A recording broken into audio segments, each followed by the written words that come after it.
ஆதீனங்கள் நிறைய விஷயங்களுக்குள்ள மூக்க நுழைச்சு என்னென்னமோ பண்ணுவாங்க. அப்படி இங்க மதுரை ஆதீனம் ஒரு விஷயத்தை சொல்லியிருக்கிறார். இவங்க தாயா இடைத்தேர்தலை ஜெயிப்பாங்க, இல்லைன்னா நானும் ஆதீனத்திலிருந்து விலகிக்கிறேன் அப்படின்லாம் அவர் சொல்லவே இல்லை. நானா சும்மா சொல்றேன். ஆனா அவர் சொல்றது உண்மையாகுமா பொய்யாகுமா அப்படிங்கிற ஒரு விஷயம் இருக்குல்ல, அது என்னங்கிறத மட்டும் பார்த்துருவோம்.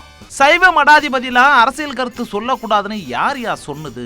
தேர்தலில் நாங்களும் ஓட்டு போடுறோம், எங்களுக்கும் கருத்து சொல்ல உரிமை இருக்கு அப்படிங்கிறேன் அப்படின்னு சொன்னாரு. ஏன் சொல்லக்கூடாது?